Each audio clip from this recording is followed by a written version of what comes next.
Hey everybody, this week we're talking about Silent Night, Deadly Night, and Ella McCay. And in our second half, for the month of December, we're doing festive flicks and our usual Did We Know? Santa! I know him.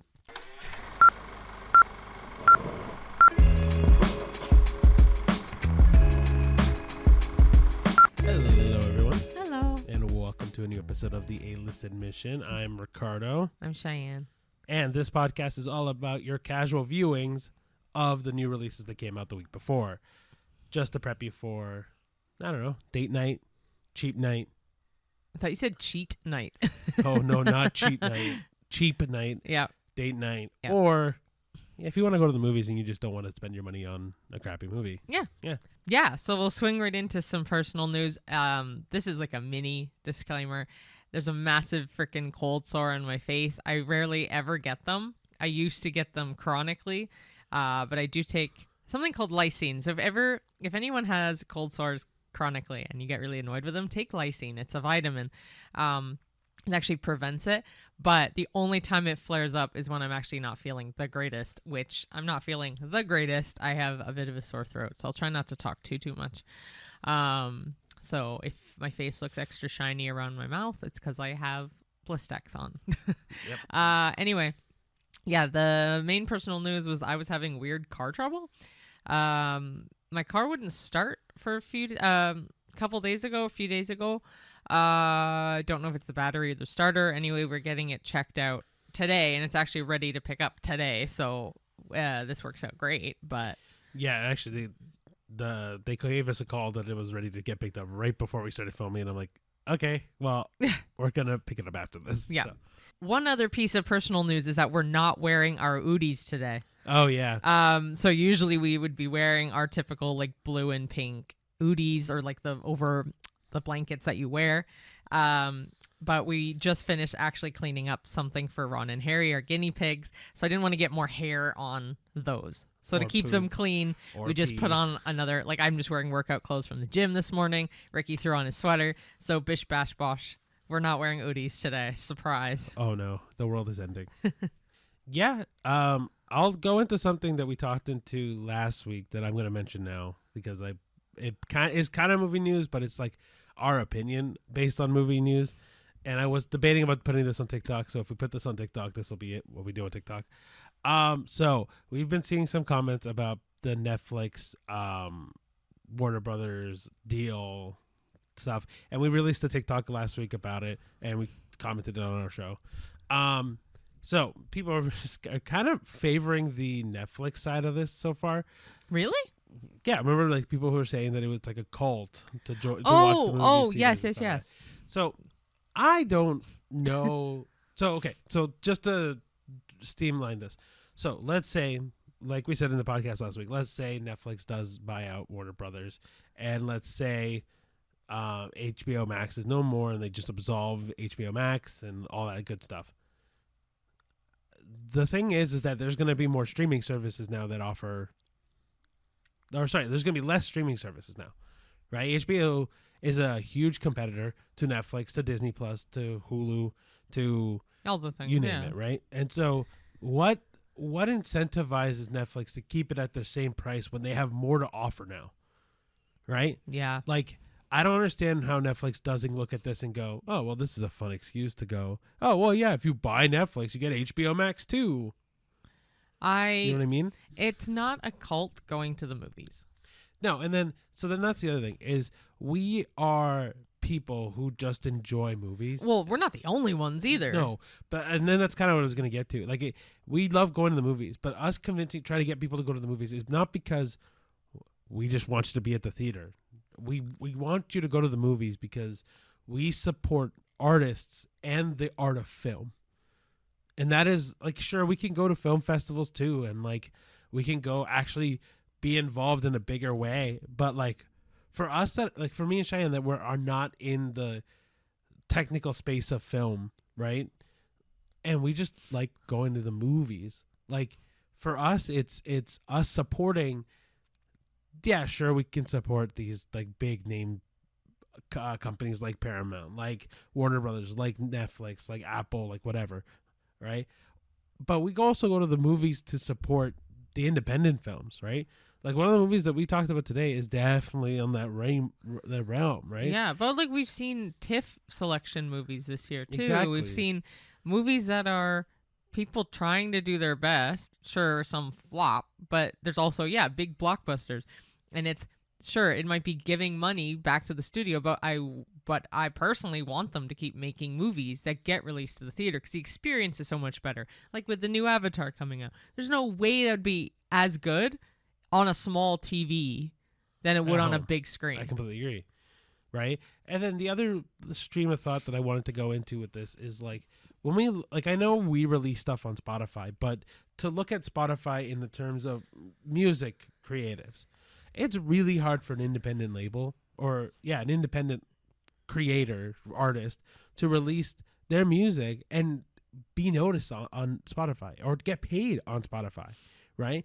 And so then the result is that they have to sign on to a major label and then might lose their entire catalog of music, right? And that's because there's honestly only one streaming music source out in the world right now, right? Yeah, okay, you have Apple Music and you have other options, but like Spotify dominates that space 100%. Yeah. Right? And so I don't want it to be a thing where like now, we assume Netflix is going to go all in on the streaming and own every streaming platform. Yeah. And then what's going to happen to these independent films, man? Like, we loved some movies this year that are really fucking good that are more independent. Like, I don't know if this one in particular is independent, but we loved Rental Family. And I feel like Rental Family is one of those movies. It's Searchlight Pictures. Sure, so, but okay, so that's the Disney stream of experimentation movies, right? Like, yeah. I don't know. Like, I really don't want to lose out on movies that have potential to be something huge.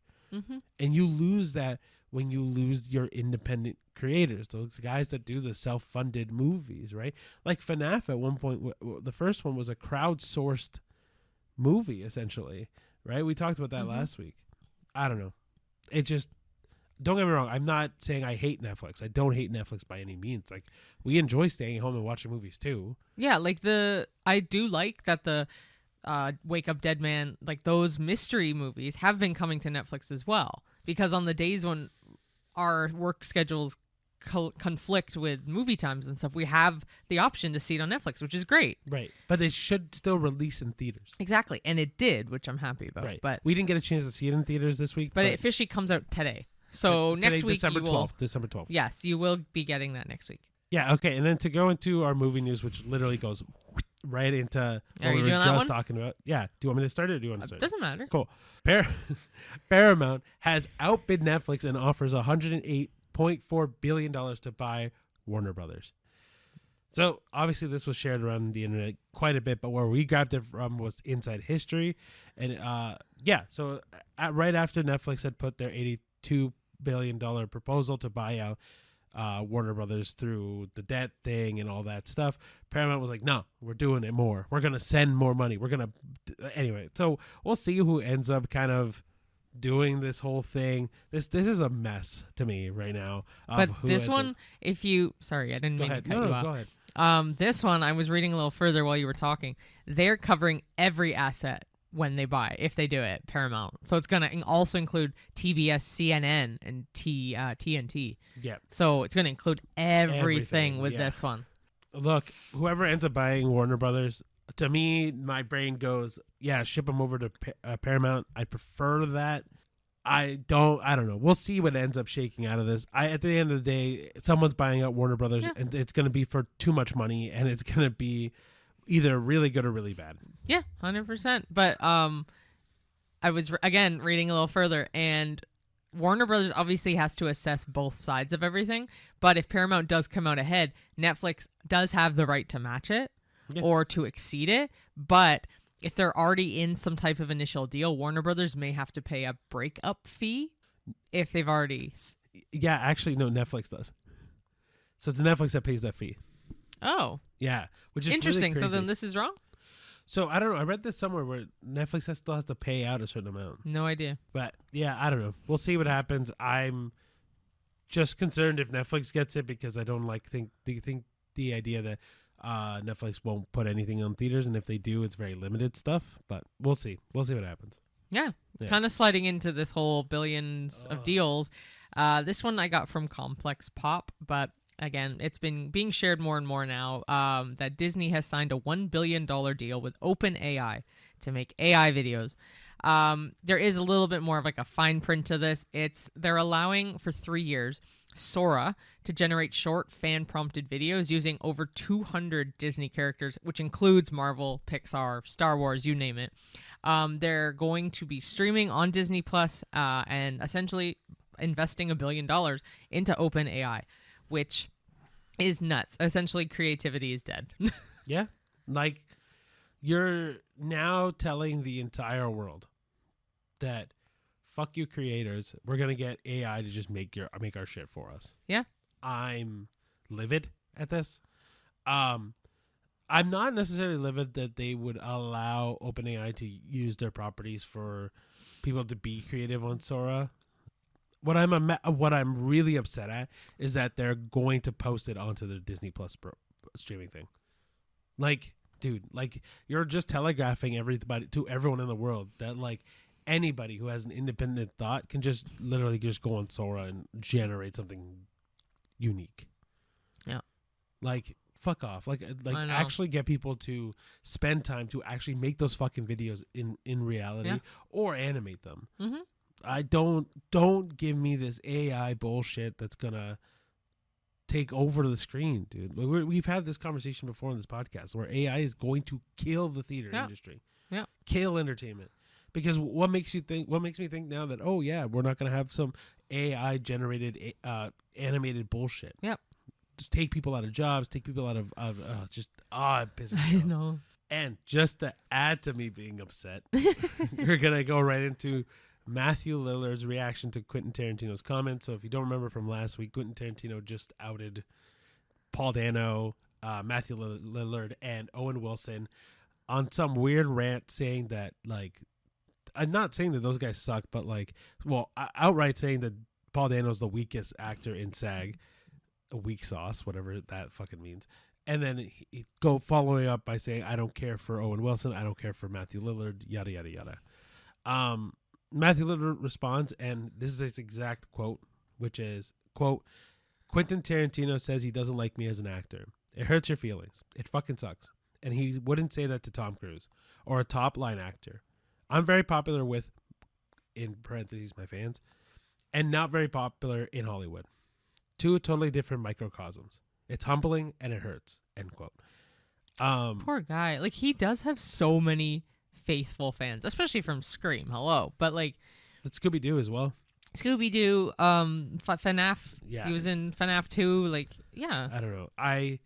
To me, what this just screams is this, like, over entitlement from Quentin Tarantino.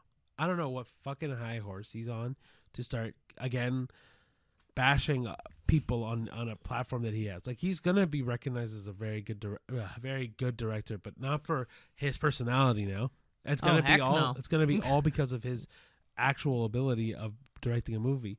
But, like, to be fair, dude, like, he can go fuck himself. Like, No, literally. I am so pissed off with how he's decided to attack Matthew Lillard, how he's decided to attack Paul Dano, how he's decided to attack Owen Wilson. Like, these are people, sad. These are people that are, I'm pretty sure, are well known to be, like, amazing human beings, and he's just decided, you know what, fuck you. Like, I don't know. Sorry, I know we're doing a lot of swearing right now, but it's you are fair.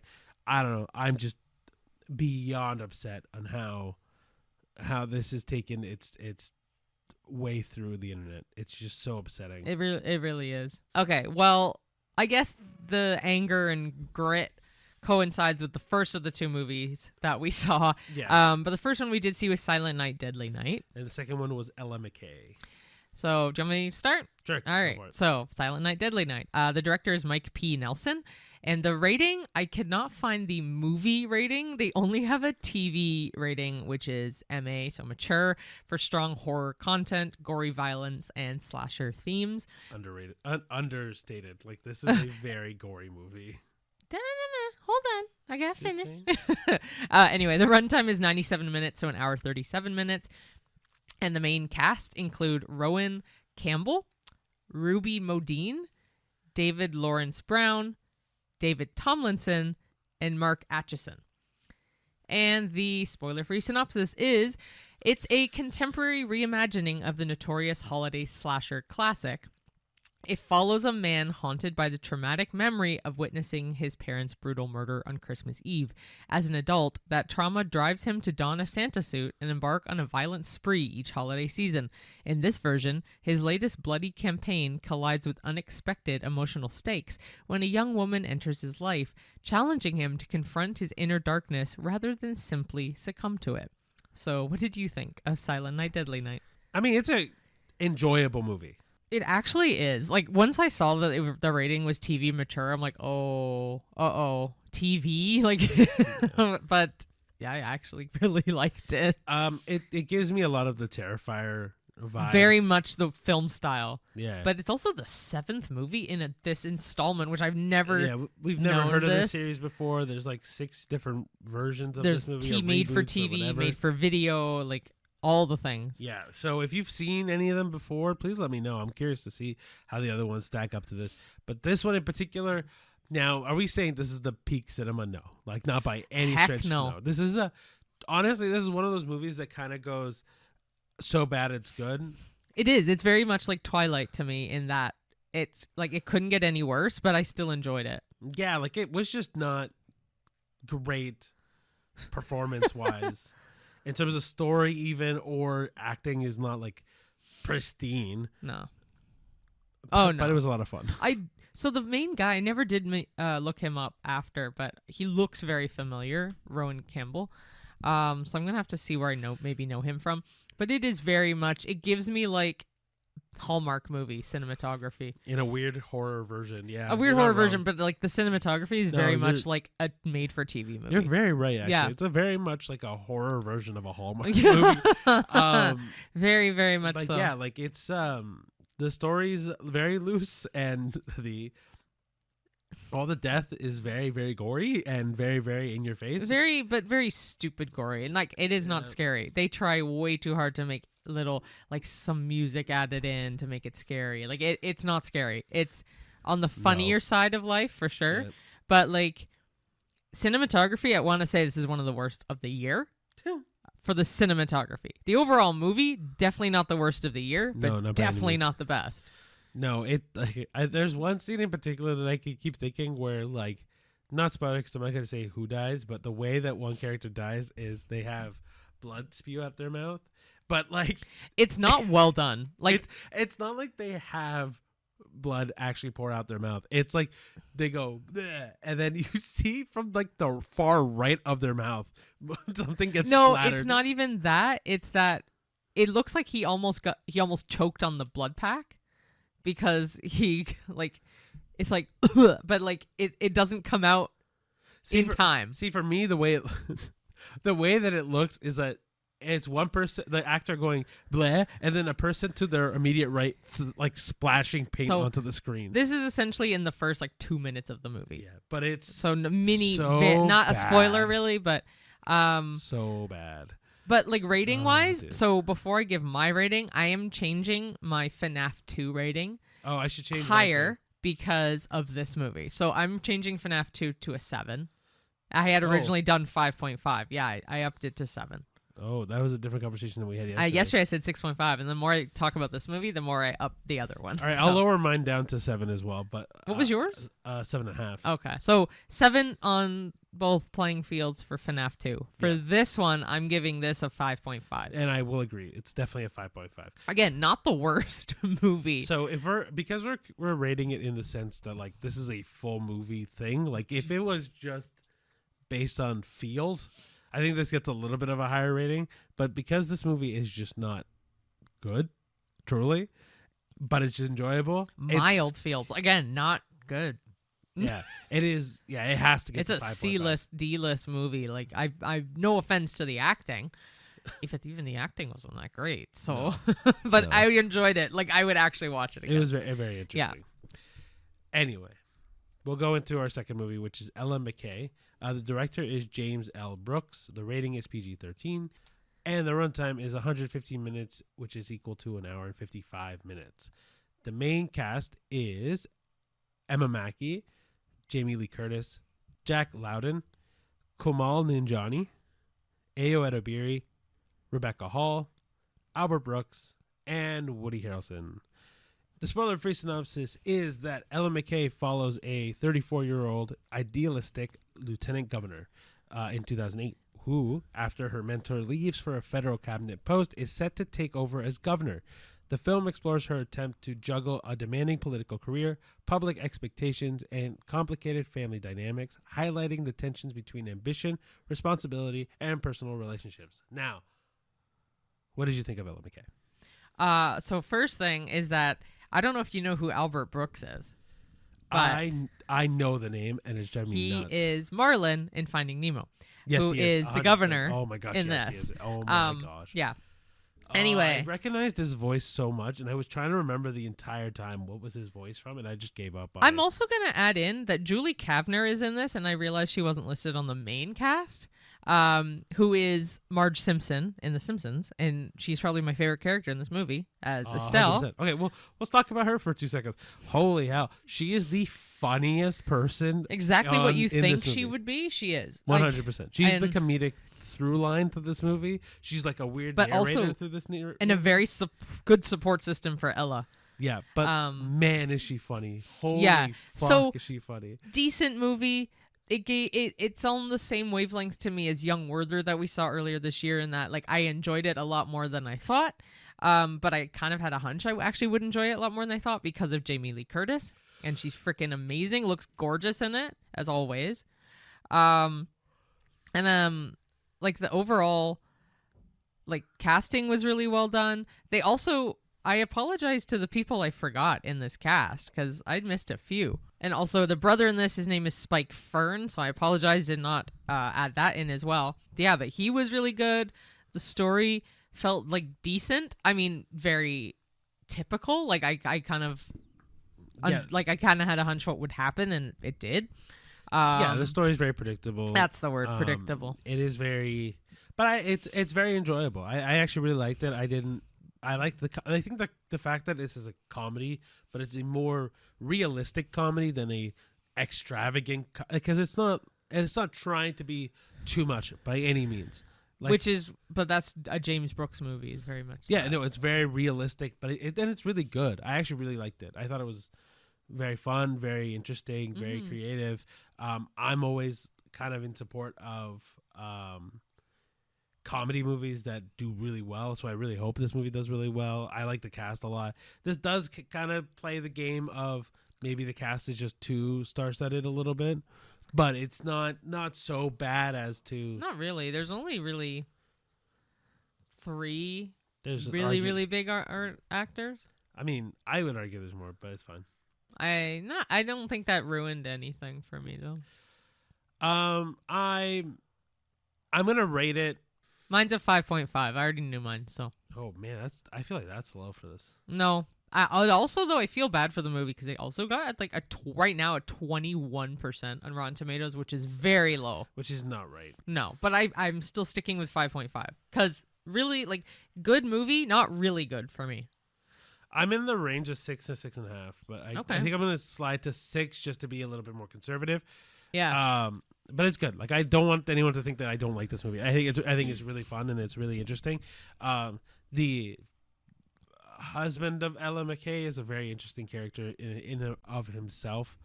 But I really like Kumail in this. I think he's also very funny, and this is much more of a grounded role for him, which I like too. Yeah. And then also, Ayo Edebiri has a very small part in this, but even her role is very like grounded and then bizarre at the same time. But it's really good. I really enjoyed it. I thought it was really fun. But yeah, I'll stay to 6 just to be on the more conservative side of it. But it is good. I think both movies that you watch, depending on obviously your mood, is actually a good watch. I think if you end up watching Silent Night, Deadly Night, for all you horror fans, this is a good one to like laugh at and have fun with. But if you're kind of looking for like a low intensity comedy movie, Ellen McCay is really good too. Yeah. Yep. But out of the two, what would you recommend? I don't know, actually. I think I'm going to go with Ellen McCay. I think I ended up enjoying Ellen McCay a little bit more. Fair. But yeah, to me, it's a mood thing. Yeah, I think it's definitely a mood thing because I was fine with both. Yeah. What would you recommend then? I mean, they're Silent Night's shorter enough that you could see both. Wow. But I don't know. I don't know. You're right. Yeah. It's such a mood thing. Yeah, because if I'm in the mood for some very I'll just go to the movies to Like watch a horror, shitty. Yeah. sure. Yeah. I don't know. They're both decent enough. Yeah. Are these gonna be the movies that I remember by the end of the year? Honestly, probably not. I think last week and the next week is gonna be way more fun for us. Or way more. Wait, there's a lot of movies coming out. I can't keep up. There's way too much. Too much. Even Too SpongeBob much. comes out next week. I know. There's way too freaking much. We're gonna try to watch everything. We might not watch everything. We're gonna try. We're gonna keep you updated. But anyway. Cool. So yeah. You want to introduce the second half? Yeah. So second half, we're doing festive flicks. So we're gonna kind of discuss a little bit about one particular Christmas movie each week. So it won't be many, obviously. But I figured this be a fun intro. We might shoehorn a couple more in. Yeah, next because week. we also didn't do one last week.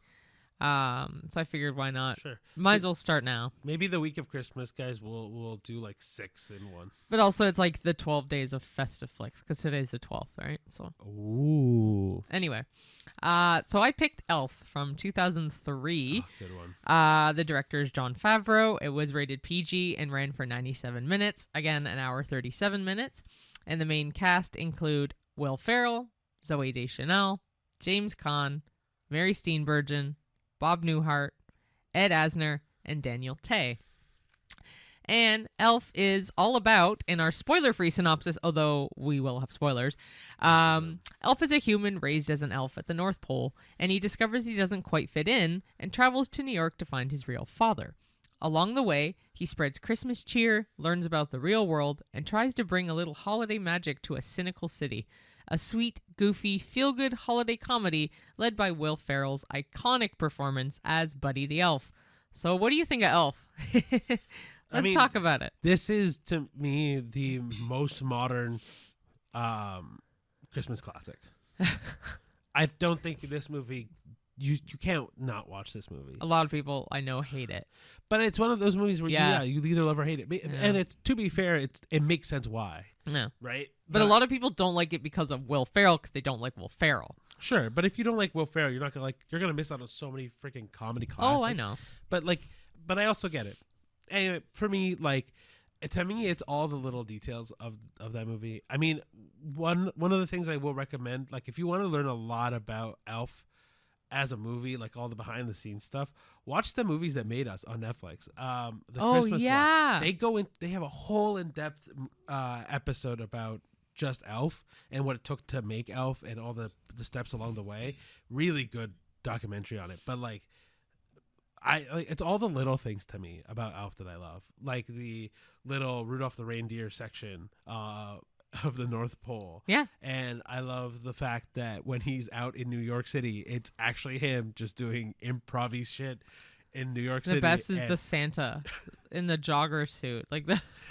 I can't believe he didn't get mugged. To me, if someone came up to me and did half the shit that he did in New York, I would just be like, I don't know. I don't know how to react in an immediate situation.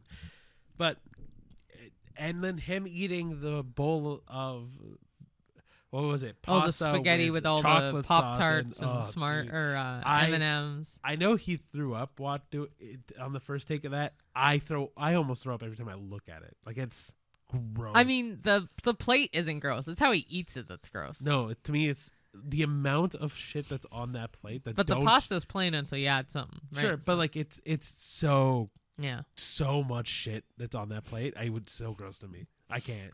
Fair. Yeah. It's kid's dream. And then having James Caan as the father makes this movie so much better because off screen at the beginning he was very tightwad kind of like James Caan off screen, and he was hating like the vibes of the whole thing, but he's perfect. He is perfect as the dad because the other brother, Daniel Tay. Yeah, no, Michael. Yeah, who's Daniel Tay. Also, when I grew up, I had a huge crush on him. When I watched don't blame this movie. you though.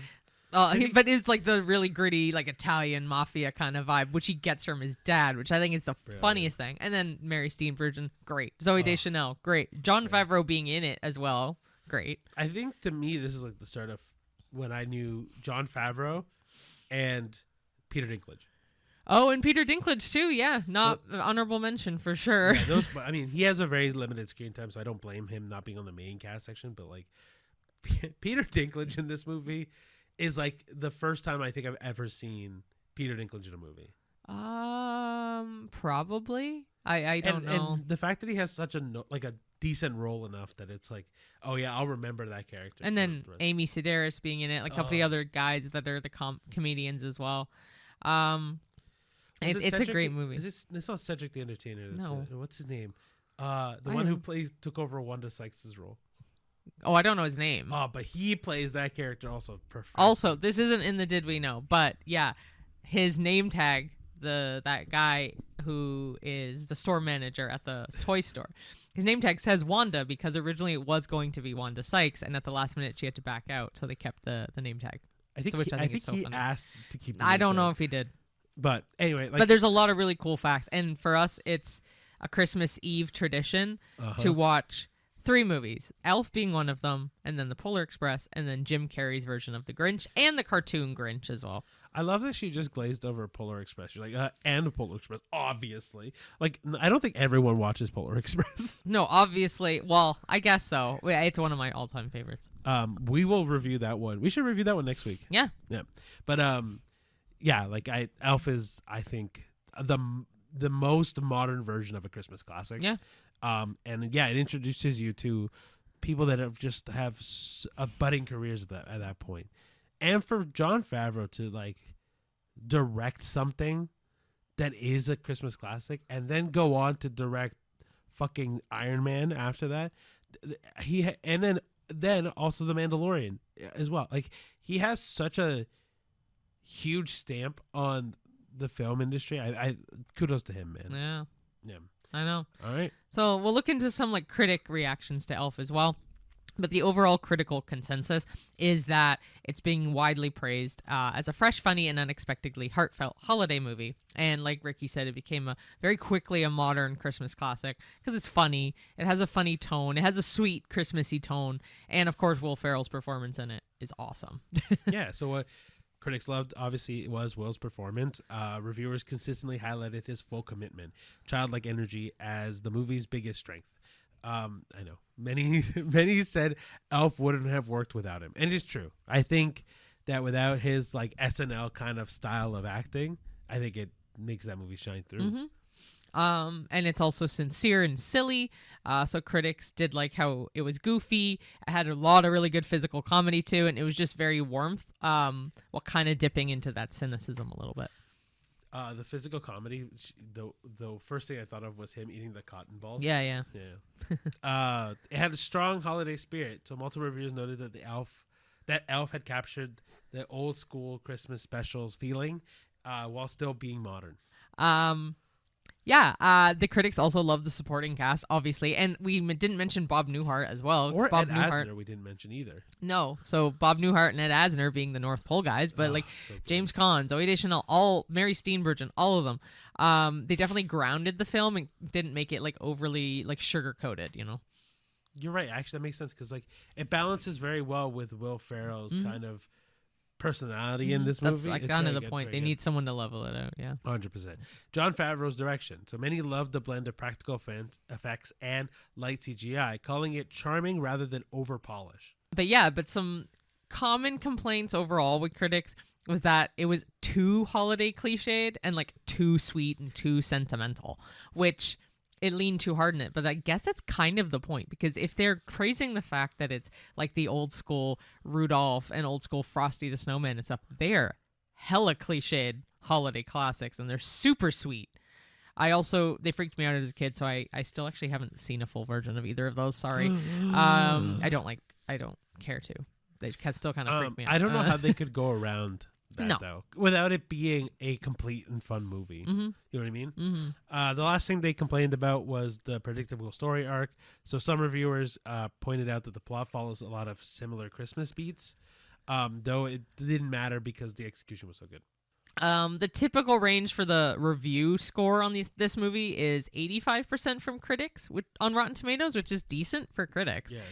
And also a high audience score too. And then Metacritic did a mid to high 60, which is crazy to me because Metacritic always has wonky ratings to me. Yeah, kind of. But the overall rating is positive, like pretty strongly positive, actually. That's no surprise. No. It makes the most sense But to me. if you haven't seen it, it's funny. My dad hates slapstick comedy. He will gladly tell anyone that he hates slapstick comedy. He likes this movie for Christmas, but he does get a little irritated with Will Ferrell in it. So if you're not a fan of slapstick, just be apprehensive if you decide to watch it. But there are so many good moments. But it's a very sweet movie. If you're a fan of any of these actors, just see it. It's a good Christmas movie. Makes you feel good. It has the moments where you feel awkward about certain things and whatever. So it's just a good movie. I highly recommend it to see it at least once, and that way you know if you like it or you don't like it. There will never be a sequel, at least with Will Ferrell. He doesn't want it at all. He doesn't want to do it, even though they offered him a heck of a lot of money. So there at least won't be a sequel in the near future. So just see it. It's a one of, you know? All right. So do you want to go into our Yeah. Did We Know? Obviously, Okay. all Elf trivia edition. Yeah. So this will be, you want to go first? Sure. Okay. Okay. So the first one is Jim Carrey was originally considered for the role of Buddy the Elf before Will signed on. Did you know? Did we know? Did we know? That's what I said. I think I do know this. Funny I don't enough, I know. don't. I didn't know this at I all. feel But like I did hear about this, but it was too close after The Grinch. I don't like this. I'm so glad it's not Jim I love Carrey, Jim Carrey. actually. Don't get me wrong. I really like Jim Carrey. But once you see a movie already made with that actor, it's hard to see them not as that role. No, but I don't think Jim Carrey would have done. I don't know. I think Jim Carrey doesn't provide the innocence enough to do a No, character not like at that. all. Well, Will Ferrell's not that innocent, so. But he provided the innocence. Yeah, he was feeling great. with this. And I Yeah. think, I don't know how tall Jim Carrey is. I think Will Ferrell was perfect because of how freaking tall he is. Yeah, I also agree with that Yeah. 100%. The department store Gimbals no longer existed when the film was made, so the crew had to recreate the entire look from scratch. Did we know? No. I knew Gimbals was a store, but I didn't know it wasn't existing anymore when this came out. That's crazy. That's the part, right? I was like, I guess, Macy's rules supreme in Christmas stores in New York, so... Yeah, I just But thought that's gimbals was crazy. a thing then, so I was like, oh, they just used the gimbals. Well, I kind of can see it now if I look back and see the CGI of the gimbal sign on the store. Right. Because it doesn't seem, you know what I mean, fully Hey, whatever. The street scenes in New York were real, not sets. The reactions of random people, Buddy, were completely genuine. Of him in like his Yeah, yeah. costume. Did we know? Yes. Yeah, but we did like kind of just talked we about did it. talk about it, and yeah, if it's also in that documentary that we were talking about. It's so as well. funny. The taxi, there's certain ones I'm like, were they at, like the scenes are real, but like the reactions too are genuine. But like to random people on the street, would that be like the taxi? Because remember the taxi honks him twice. Yeah, yeah. I wonder if that was scripted or not. You know what I mean? For me, I was thinking about the gum. Like, do you think the gum was real, or did they place gum? Well, you know, he walks up I'm to pretty the- sure they placed it. If I'm not mistaken, I really hope they cleaned that area and placed Who gum, because knows? if you grabbed used gum, I know. Will Ferrell actually ate all that sugary food, including the spaghetti with syrup, which apparently made him sick more than once. Did we know? yeah, Yes, but I mean, I guess it makes sense if he was sick more than once, if he had to do more than one take. I thought he only did 2 or 3 takes. I don't and know. I thought he only got sick once. But Yeah. yeah, dude, I don't blame him. I would have No. yacked so fast. I also hate that word for throwing Yak? up. Yak? It's the clean version of saying throw up or whatever. Threw up is He clean. vomited it. No, threw up. Vomited it. He did the Technicolor yawn. Oh, is that a thing? Yeah, and then and then if you have diarrhea, you're riding the porcelain bus. That I've heard. That I've heard. Anyway, the narwhal and snowman cameos are early examples of Jon Favreau's mix of practical and digital effects. Did we know? No, but No. that doesn't surprise me because it's early in his career that I know him. So Yeah, but those are just all digital effects, right? Where's the practical part in that? probably a human in the midst of that set because some of the good bottom of the point, set good is point, real, good point, good but the point, characters, Good point. Buddy's iconic green suit was inspired by classic Rankin Bass stop motion holiday specials. Did we know? Yes. Yes, which we did talk about as well. Yeah. And then finally, Zooey Deschanel wasn't originally meant to sing, but when Favreau learned that she had a great voice, he added the duet. Did we know? No, No, I actually thought she always was meant I to thought sing. she already had a duet. I didn't realize she didn't have a duet. I feel like the movie falls apart without her singing, honestly. I know. I feel like the one scene where she's in the shower and she sings. Have you seen, so recently on TikTok, have you seen his sons, Will Ferrell's sons? No. They recreated the shower scene. Yeah.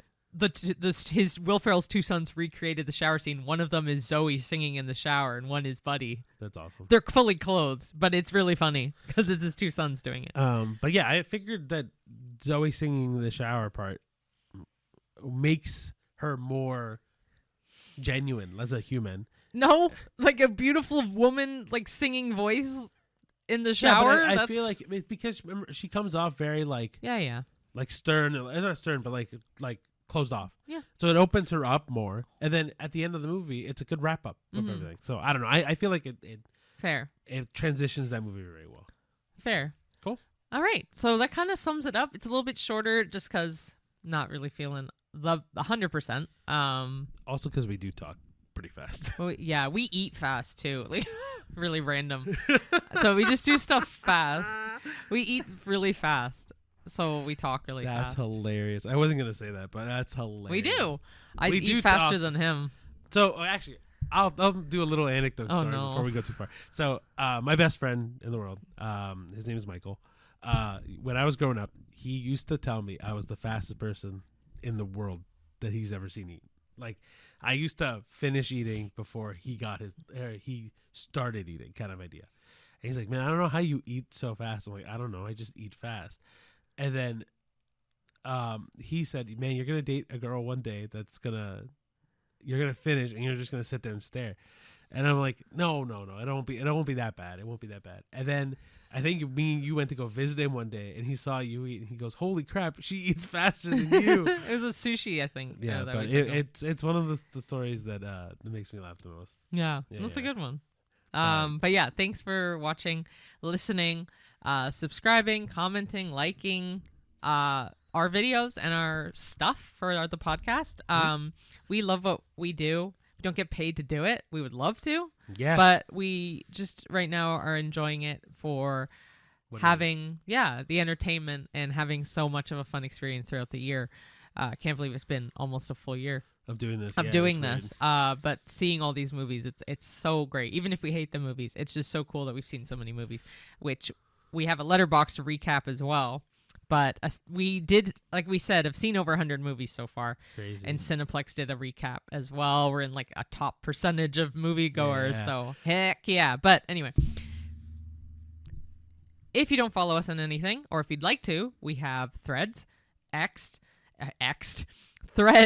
X, Facebook, Twitter, which is X, Instagram, TikTok, YouTube. Instagram. I said Instagram. Did you? Sure did. I think I said them all. Threads, I said, and Letterboxd. Letterboxd and X, we are at the A-List Pod. Everywhere else is at the A-List Admission. Spotify, Apple Podcast, iHeartRadio, and wherever you get your podcasts, we have audio versions. Spotify has a video and audio version. And then on YouTube, we have audio and video versions of all our stuff. And then we also have Reels and Shorts on Instagram, YouTube, and TikTok. Perfect. Just remember, guys, these are all of our opinions, and that we want to hear yours as well. So leave them in the comments below. Subscribe, follow along, share it around. Rate us 5 stars if you think we deserve it. If not, just rate us any stars and then explain to us why you think that. Or join the non-existent movie cult. Yeah. Watch movies. Which Go is to also- the theater, okay? We're not getting paid to say it. Yeah. We're not part of anything. No. We just like movies. But anyway, guys, thank you so much for watching, and We'll see you at the movies. see you there. Bye. Bye.